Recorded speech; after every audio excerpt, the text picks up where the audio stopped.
As Tara said, I'm the donor reporting manager in University Advancement at McGill, and I manage a team of 3 stewardship associates, also donor reporting writers. And basically their job is to, and our job, is to get information from various units and faculties at McGill about what is being done with donors' money and what impact that's being had, is being had through the donors' money, and also to put together reports that we hope in a friendly, well-illustrated, attractive way are going to show the donors that their money their gifts are having impact. And what I'm going to do is I'm going to go through the different types of reports. I'm going to talk about impact reports specifically, but I'm going to go through all the types of reports we do just to give you a little bit of context.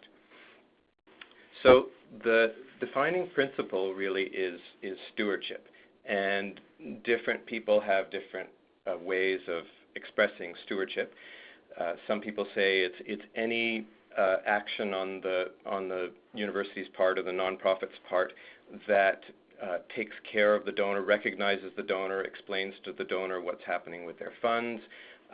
It can be very broad. Some other people say that stewardship is really more strictly about telling the donor what's being done with their money, but I'm going to use stewardship as a very broad definition in the sense of managing and caring for the donor once the gift has been made. So that could include recognition, it could include reporting.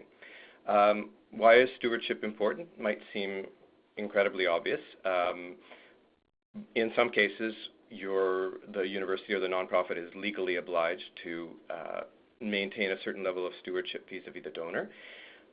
On a very practical level, a donor who is well stewarded and well taken care of and well informed is usually a happier donor. Not in every case, but is usually a happier donor.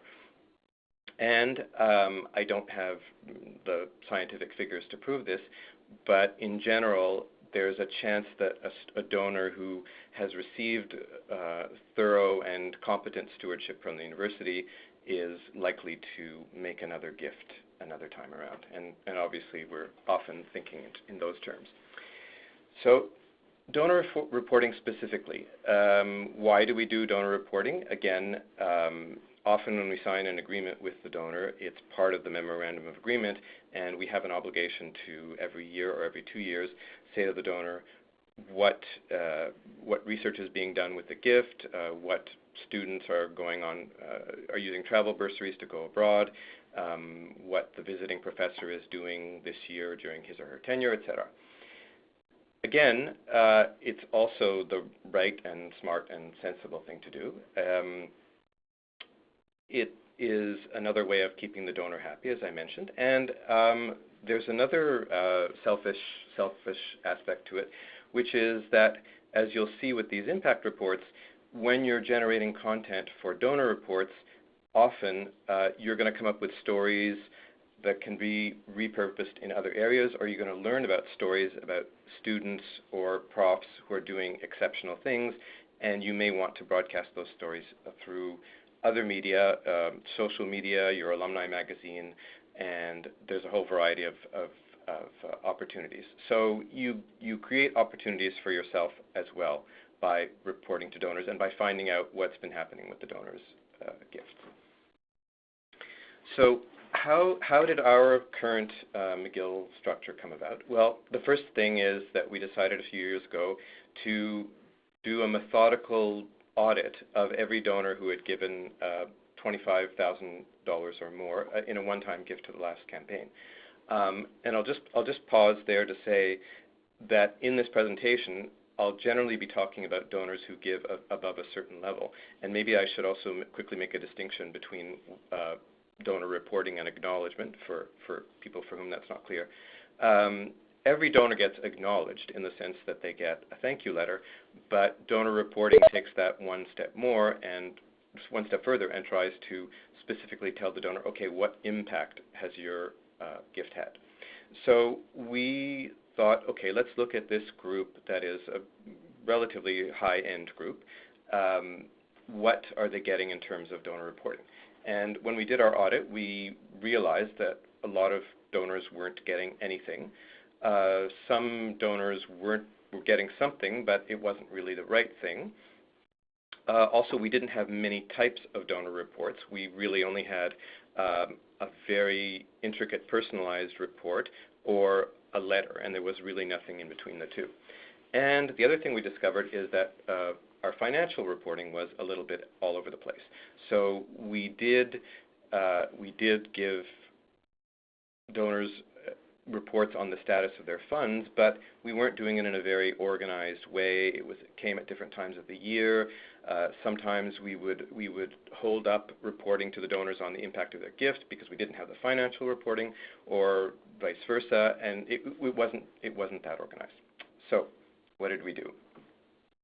Our idea was to come up with a much more structured reporting program. And again, we're talking about people who have given a one-time gift of $25,000 or more. So we've developed standards. In other words, we say if you're at a certain level, this is what you're going to get. Every once in a while we make an exception for strategic reasons or otherwise. But basically we say, you've given at this level, this is what you're going to get. So the first positive consequence of this was going to be that more donors are going to be reached by a formal style of reporting, something that's more than a thank you. The second consequence, and I mentioned this in the previous slide, we are now able to give to diversify the types of material that we give the donors. You'll see the types of reports and the types of booklets. We now have much more choice in terms of what we can give a donor. Adding a new touch point is important as well. I think that people often feel that when we're sending emails to our alumni or donors or other constituents, we're sending them too much. But I think with donors, there's less of a risk, less of a hazard of overwhelming them. Our donor communications are not too frequent, and we pick just the right touch points to keep in touch with the donors. So we did add communications, but we don't feel we're overwhelming them in the sense that you might get by email from your university 4 or 5 event invitations a month. The number of donor-related communications is still relatively low, so we didn't think we were overdoing it. Another thing that we'll see later on that's really useful about the impact reports is they actually, it turns out, can be used for other things. So they're not only being used to report to donors, although that was the initial intent. I'll just slip in a word about financial reporting, which I mentioned a minute ago. And what we decided to do with financial reporting, which I think works pretty well, is to separate it out entirely. So in other words, when we reported to a major donor, we used to have the so-called qualitative report saying, hi, here's what your gift has achieved, and the quantitative reporting saying, hi, here's the amount of money left in your endowment, or here's what we spent this year, etc. Now we've separated out the financial report, so the donor usually in August or September gets a separate statement with a cover letter from the Vice Principal of University Advancement, and that's very, very specifically about where did the money go. And they've been informed that we have a new reporting structure and that they'll get the qualitative report another time. So this introduces another level of consistency. People get their financial reports at the same time every year, and again, it introduces another point of contact with the donor. And you probably can't see the cartoon very well, but the caption is, I see a flaw in your financial calculation. Luckily, our financial statements are much more simple and streamlined. So that takes care of the financial part. Going back to what did we decide to introduce into this new reporting system? Who's going to get what? So in a nutshell, if someone has given $1 million or more to McGill University, and we are fortunate to have donors in that category, you are going to get what's called a fully customized report, and I'm going to show you examples of that in a minute. If you've given, remember I mentioned the $25,000 and above figure, so if you've given $25,000 or more, you're going to get what we call an impact report, and I'm going to explain that in a little bit more detail in a second. So more specifically, we went with the car metaphor, which is very handy for these situations. And the top donors get what we call the Cadillac version, which is really a report that tries from A to Z to say, your professors funded by your money are doing such and such research, students are getting jobs thanks to the career center you funded, students are traveling abroad and helping develop food safety technology in developing nations, all this thanks to your money. These reports existed already. The only thing we did was to make it more systematic in terms of who gets them. So now we've said these very intricate and long reports, which can be 10 or 20 or 30 or even 40 pages, depending on how big the gift is, these reports only go to people who get $1 million, who gave $1 million and over, and therefore they get the Cadillac treatment. And this is, we're also fortunate to have very talented in-house designers who designed the template for these reports. And the team that works with me, the stewardship writers, collect the information from the various units, edit it or rewrite it as necessary, and add the photos obtained from the units and lay out the reports. So here's a cover of what a fully customized report looks like. Again, this is for $1 million donors and over. You'll see it's fairly sober looking and report-like, maybe not quite annual report-like, but definitely when it's in this category, the writing and the look are, I wouldn't say bland, but not a magazine-style writing, fairly straightforward. So the next category, and now again we're talking about people who've given between $25,000 and $1 million. They get what we call the Buick, which is still a very, very nice car, of course. This is, in this case, they are not going to get a lengthy report that's going to tell them this, that, here's a quote, here's a story from a student who benefited from your money, here's a detailed report from a researcher who's, who's studying the Big Bang or who's studying neutron stars. They will get a letter from the dean of the faculty to which they gave, but they're going to get what's called a general impact report, and that's going to talk about giving in general, broadly as a whole, in the faculty that they gave to. And the idea there is they get some news about their gift, but we don't really have the capacity to give everybody a highly personalized report. But we still want them to be a little bit special, so we give them the letter from the dean reporting briefly on the progress of the gift, plus the impact report, which says you are still a special donor. You're one of a relatively small number of people who get these particular reports about what's going on with private support in the faculty. So there's still a little bit of exclusivity to it. The last category, which is still pretty honorable, is the Subaru category.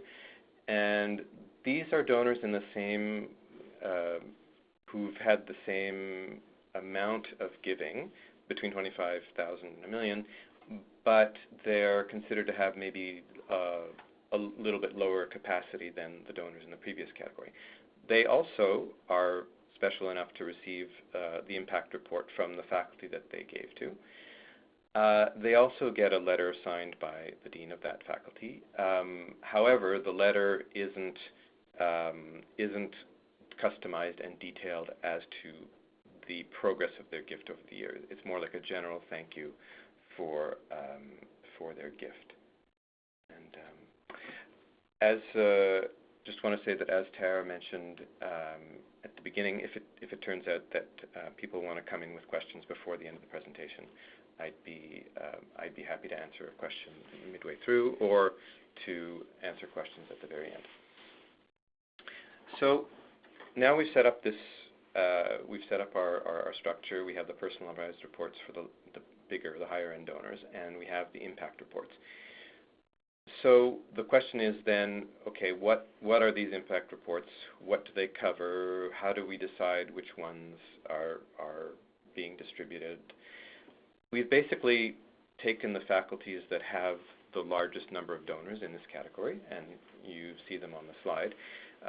We've also taken a couple of particular units, the libraries and the Montreal Neurological Institute and Hospital, and in a few donors' cases, people who give across faculties or across priorities or across allocations get a report that can be about research in general or students in general. But mostly, if you've done your giving to medicine and/or you're a medicine grad, you're going to get the medicine report. So, a little bit more detail on what these so-called general impact reports look like. These are actually covers from last year's, although as I go on in the presentation, I'm going to be showing you what one of this year's looks like, because we've changed the style a little bit on the cover. One thing I'll mention, which might not be totally visible, is in terms of branding, we've had a tagline that we've used for a few years regarding that we've used in any kind of context where we're trying to tell someone about the impact of their gift, or their gift makes a difference, and the tagline is "Philanthropy Changes Lives." So we very, very consciously used the tagline as the main brand of this series of reports as well, to again make the idea that this is all about impact resonate. So when people, to put it really simplistically, when people donate, good things happen at McGill and good things happen in the various faculties of McGill. You can see the design is different from the reports that we give to the high-end donors.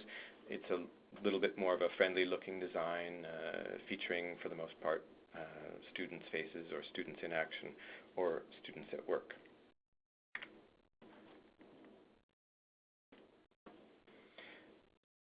In terms of their look and feel and their tone, they're again different from the reports, the fairly serious reports that the higher end donors would get. They're still serious in the sense that they're talking about donations that help people improve the world and change the world, we hope. But the writing is a little bit more informal. It's more like writing you'd read on the, I don't know, in a web version of a newspaper, or in the Huffington Post, let's say, or in Salon or Slate. So semi-journalistic. The design, as you can see from this sample page, is more magazine-like, so it resembles a little bit more like what you'd see in an alumni magazine. And so in both look and tone, I would say these are less informal and more like magazines than reports. And these are done generally by our in-house designers, although when they are swamped, as they can be, we have been lucky enough to get a designer on loan from a central McGill department who's worked on the reports this year. And she's a wonderful designer who's quite creative. Before I go into the production cycle and when do they start and when do they wrap up, maybe to give you a bit more of an idea of what kinds of articles are in the reports. So, for example, in the science report, which is one we're about to put out but haven't put out, we have an article on about how donor support has funded programs for students to go and do exploration and research and work with their professors in the high Arctic. In the music version of the report this year, we had a story about how donors had contributed to purchasing new musical instruments for music students because a lot of the instruments were old, barely usable, in terrible shape, etc. In the arts report, we had a story about how donor money has helped create a program to make Indigenous students feel more at home at McGill, and also to help non-Indigenous students interact and relate more with Native students. So that's just a small sample of the kinds of stories that you can see in these reports. But what it comes down to is we can cover any story where we can demonstrate that somebody's gift has had a positive impact on a faculty, a student, a professor, whoever. And you may be wondering, does it have to be a certain level of gift? And the answer is no. They tend to be larger gifts, I would say, but we've also profiled gifts that are in the thousands of dollars as opposed to the hundreds of thousands of dollars. So how does the yearly cycle of production start? We usually start in the spring, and we reach out to the faculties that have, as I mentioned before, we reach out to the faculties that have a fair number of donors, and we say to them, would you be interested in having a faculty impact report produced, and so that you can send it to your donors in this category.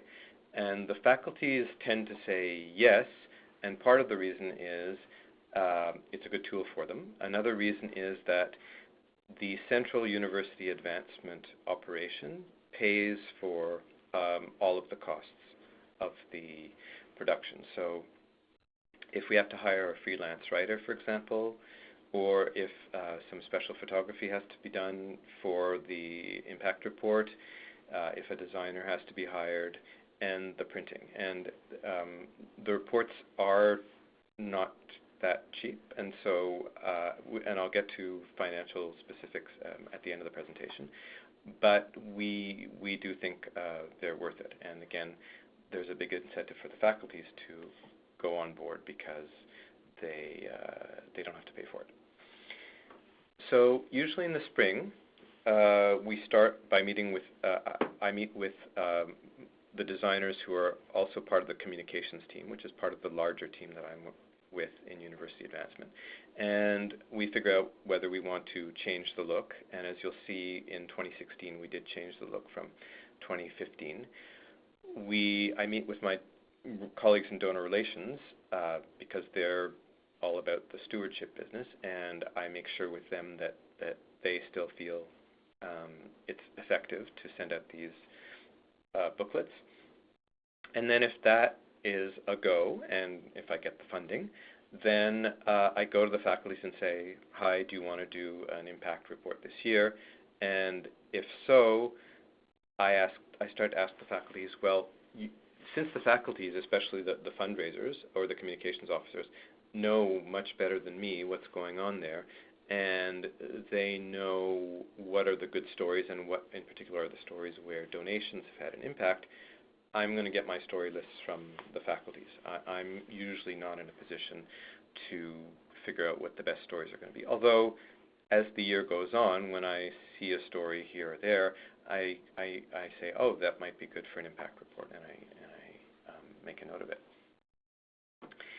So again, because our designers tend to be swamped with our other projects, and unfortunately so are most of the writers on the communication staff, we do wind up hiring help for the design and for the writing, which, as I said, costs a fair amount, but is, I think, worth it. And this is the point in the spring at which we say, okay, I'm going to see what freelance writers are available, especially ones that have written these reports before, and I'm going to see if I need some outside design assistance as well.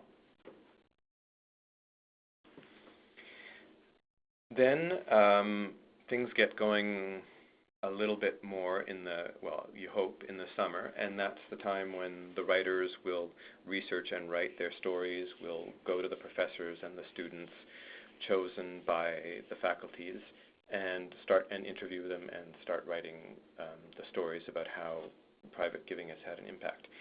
I should say that I look over the story lists that the faculties propose before the writers go out and start writing the stories. 99.9% of the time, I'll agree with what the faculty proposed. Every once in a while, I won't. But normally, as I said, the faculties have a really good handle on not only what the good giving stories are, but the stories that can really concretely show the impact of someone's gift, which is what you want to show. The faculties also, in a lot of cases, provide photography or provide existing photographs. Obviously, that's going to vary from faculty to faculty. Faculties like music tend to have a lot of good photographs already on hand. Other faculties not so much. It really depends on the faculty. I do have a small photo budget, so if student X is profiled, we know that student X is going to be profiled in the science impact report, but we don't have a good photo of the student, then I can hire a photographer to photograph the student. Luckily, I think it's a little easier to get good photos now because students, more people have a good camera or a good, even on their phones, you can get decent high-resolution photographs. And students who go out on internships or trips or go abroad tend to take a lot of photos of their experiences. So we often have really nice photos just taken by the students. In the fall, we're getting towards the stage where we're laying out the reports. Our writers have written the text. The deans of the faculties hopefully have approved them or made some changes. We've rounded up the photography, and then we put it into layout. And what you're seeing on the screen now is an example of a 2016 report for law. And the faculties, again, look at the once again, they looked at the text before, but they also get a look at the layout. And it takes a long time, but we don't print until the faculties are really 100% satisfied. So if we don't let them dictate how the layout is how the design is done, but if they see that there are mistakes or things left out in the text, we'll do it until we get it right. So as with any project, there are always more difficult aspects of it, and I shouldn't have used the word uncooperative. Really, I should have said instead that sometimes faculties are not in a position to help you as much as you would want them to help. In particular, that they just may not have enough staff to help you with stories or to help you obtain photos from the faculty or to help line up interviews. A couple of faculties don't think the reports are that useful. I'd say those faculties are in the minorities. And the other thing is people are busy. So if you're asking people to start helping you move the process along for a report in the summer, people might be away. If you're asking them in the fall to help your writer line up interviews, to get you photos, to flesh out story ideas, well, they're quite busy in the fall, as just about anybody is in universities. So that can be a bit difficult.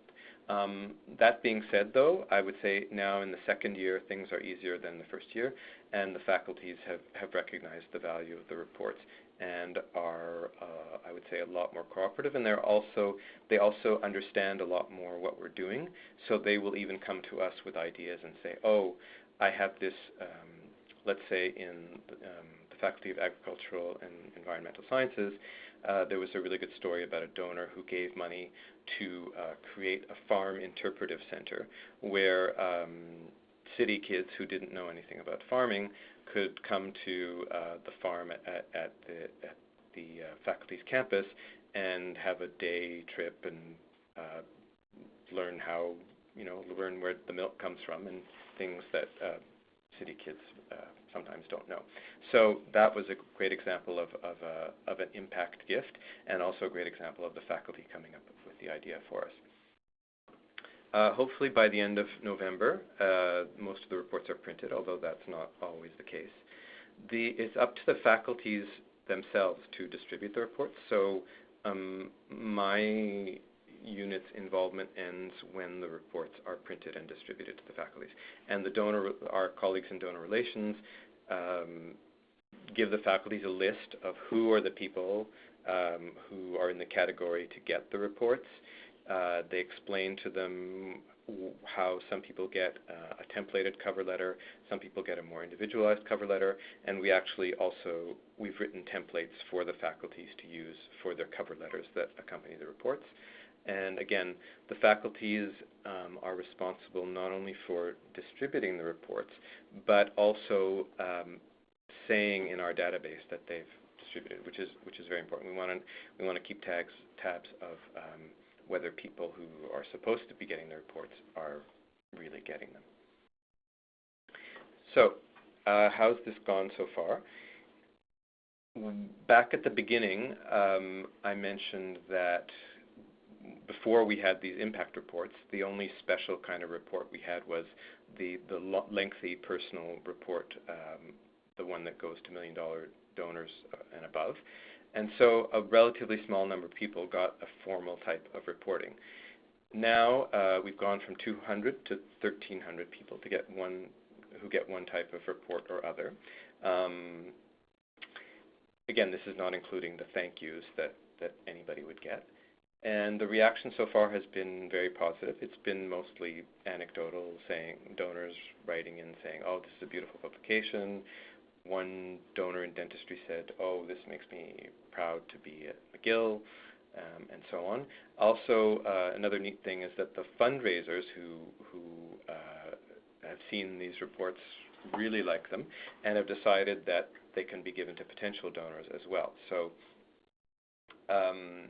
not only do they now go to the people who qualify, having given a certain amount of money, the fundraisers find them really useful to bring them around to prospects and just to have a piece that talks about giving in the faculty, which in most cases didn't exist for most faculties, and they have that to distribute to potential donors. And it gets, since the faculty fundraisers are also the people we go to for story lists, it gets them much more involved in the process. So that's been another byproduct.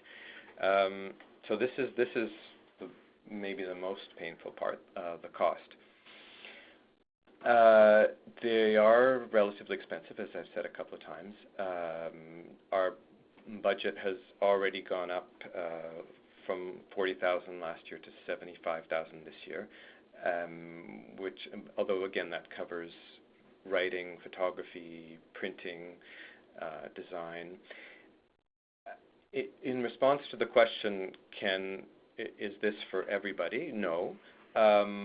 However, I would say that the principle of giving donors more information about the impact of their gift is a good principle. There's probably many ways to do it, more expensive or less expensive, but the basic idea I think is good. And I think probably everybody who's listening would agree that in 2016 donors are probably more, well, they're more picky and they're more expectant of information about their gifts, and they want to know a little bit more about, did their gift matter and did it not just go into some big pool.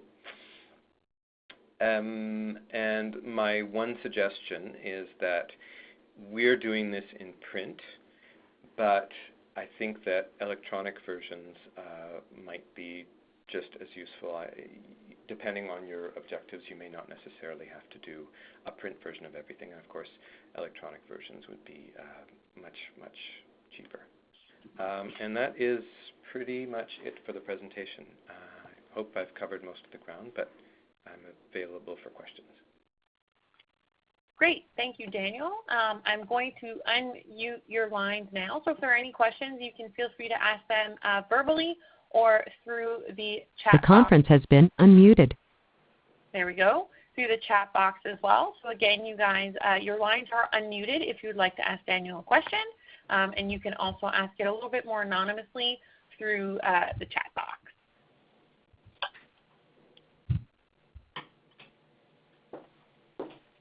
We'll give folks a moment. Daniel, there was just a question in terms of how many faculties are there versus the number of reports that are being produced?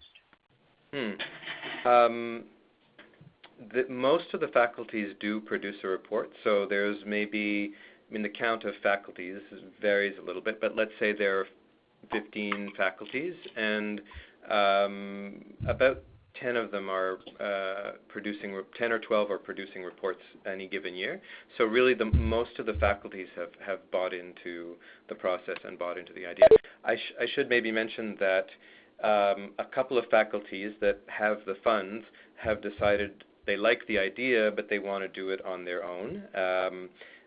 Some faculties, for example, if they have their own special branding or their own special design style, and they don't want to use the design that we've come up with, more power to them if they have the funds. My own preference is that everybody be within the central model, but I think the important part is that you get information out to your donors, and good stories that show the donors how interesting and important and vital giving is. Right. So you would think by the end of next year's version of reports that all faculties will have one? It's possible. Yeah, there might be again, except for the ones that want to maintain a particular brand and wouldn't want to do it through the central office because of that. But otherwise, I think just about everybody would do one. Yes. I'm not sure what impact that would have on my workload, but yes, we would hope that everybody would come on board. Great. So again, a reminder to the individuals who are on the line and following along with the presentation, your lines are unmuted, so you can ask a question if you'd like, as well as you can ask a question in the chat box. So we'll give everybody another moment, and then we'll see if there's anything out there. And just kind of for my own question that I had, how many pages is this report? Right, I should have mentioned that. They tend to, the smallest ones have 16 pages, the average one has 20, and the biggest ones are probably about 24. Great. So it's, perfect. A smaller faculty like dentistry would have a smaller report. Okay. We did have a question come in over the chat box. It says, if this is such an important stewardship tool, are you convinced relying on faculties to distribute these reports is adequate? That's an excellent question. I would say we rely on the faculties, but we also, through the Donor Relations Office, verify that the faculties are doing the distribution. So we don't simply say to them, hi, here are your 50 reports, go out and give them to your donors. There is someone in the Donor Relations Office whose job it is to regularly check whether the reports have been given out, and you'd expect that the faculties would try to give them out fairly soon after they're printed, maybe not more than a month or two, and so there are checks on that. We don't leave it entirely to the faculty's discretion, if that answers the question. I hope so. There was no other follow-up to that. So any other questions before we wrap up to the individuals on the line or following along the presentation? I can actually, Tara, if you don't mind, I'll make one other point that I said I was going to talk about, but I didn't. So I just want to take 2 seconds to mention it, and that is the value of the content that's in these reports. Because such a lot of effort goes into producing them, we try to reuse the content in a lot of other ways. For example, we have a giving website, and the stories are reposted on a giving website. The faculties themselves may reuse the stories in faculty newsletters that they have that go to all alumni. Some of these stories have been jump-off points for the alumni magazine, the McGill News. So we're very conscious of the fact that this is also a great source of content for other people, either in my communications unit or even in the university as a whole. Perfect. And there is one last question, it seems. What is the outlook for these reports. So I guess that means, do you have a plan or kind of a vision, a growth plan of where you see these reports going? Well, I think the main next step, I think they'll continue to be useful. I think the main next step that I referred to near the end would be distributing the reports electronically. And we might find that there's a particular category of donor for whom that's more convenient, or who doesn't want to receive paper, and for whom an electronic version might be more relevant. The other thing that we're going to do, I think that's going to influence what we develop next year, is for the first time we're having a donor survey. So with the impact reports this year, we've included a short survey asking people their opinion of the reports, what they read, what they don't read, do they want to continue getting them. And I think that, so far anecdotally, people have liked them, but we want to also see more concretely what donors are saying, and that's probably going to influence the next step. Definitely. I think that's a great idea, especially when you see the investment of time and money that you put behind it. It'd be interesting to see what that survey says. So we don't have any additional questions in the box. And one last moment, if anybody wants to ask a question over the phone. No. If there is a question that somebody would like to ask outside of this venue, feel free to email me or Daniel directly, because he will make his contact info available. It's on the slide, so you can feel free to reach out to him directly. And if that's it, I do wish everybody a great afternoon. Thank you, Daniel, for taking the time to share some of this great information with us. My pleasure. I hope it was helpful. Great. And we will meet everybody again in the new year for our January e-learning session. Thank you, everybody.